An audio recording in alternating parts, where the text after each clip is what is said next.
Tem gente que fala assim, ah, mas o fulano aplicou e deu um super efeito, eu apliquei, não deu efeito nenhum, continuou a mesma coisa. E aí, eu, com o meu conhecimento de fisioterapeuta, falo, gente, é exatamente isso, eu acho que é isso. A gente tem uma aplicação, dependendo de pessoa para pessoa, tem uma dosagem diferente, tem que ter Exato. um local de aplicação correto, né?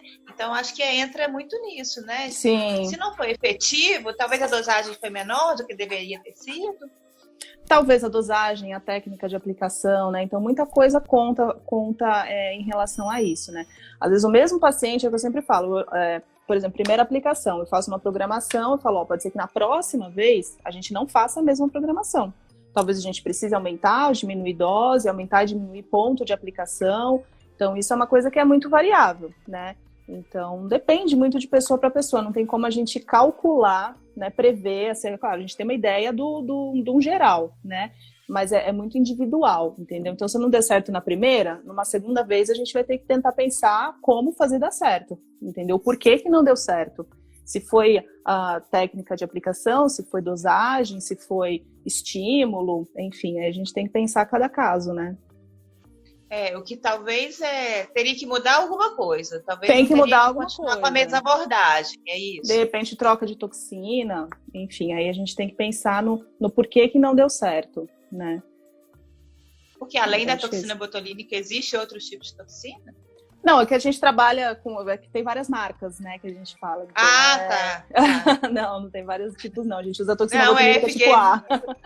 É que tem várias Fiquei na marcas, né? curiosidade agora. Tá, entendi. Mas questão de marca Entendi. mesmo, Entendi. entendeu? Porque tem muita gente que fala, já apliquei, não deu certo e não vou aplicar de novo. Então, Então. fica aí a dica para o pessoal entender que, às vezes, naquele planejamento. Eu costumo falar, Sandra, que dentro do planejamento do tratamento, eu funciono, e a maioria dos profissionais deveriam funcionar, como se fosse o investigador daquele problema. Sim, Então, a gente vai ter meio que por tentativa e erro em alguns casos, entendeu? Então, sim, se não está sim. respondendo, vamos investigar, porque não é por esse caminho. Então, acho que é mais ou menos por aí, né? O que eu gosto muito de fazer é assim, claro, seria o ideal, né? Eu tenho alguns pacientes que o físio participa da aplicação. Eu adoro quando isso acontece, né? Então, geralmente paciente home care, então às vezes eu consigo físio e a TO no dia da aplicação, que eu acho maravilhoso, né? Que daí a gente Legal. conversa sobre a funcionalidade, enfim, então vamos aplicar aqui, vamos aplicar ali e tal, não sei o quê. Mas a maioria dos pacientes tem o físio externo, né? E aí eu peço sempre o relatório do fisioterapeuta sobre o que ele achou dessa aplicação, né? Então eu falo, ó, fiz tal ponto, tal dose, não sei o quê. E quando o paciente volta, geralmente depois de um mês da aplicação, que é o meu retorno para ver como ficou, né? Que é o pico de ação da toxina depois de um mês de aplicação, eu peço pro físico fazer uma cartinha para mim. Falar, fala pro físico fazer uma cartinha, ver o que ele achou, que ponto que tal. Então eu tenho bastante essa troca, entendeu? Que eu acho que ajuda também na eficácia de uma aplicação de um Sim. tratamento, né, como um todo. Sim,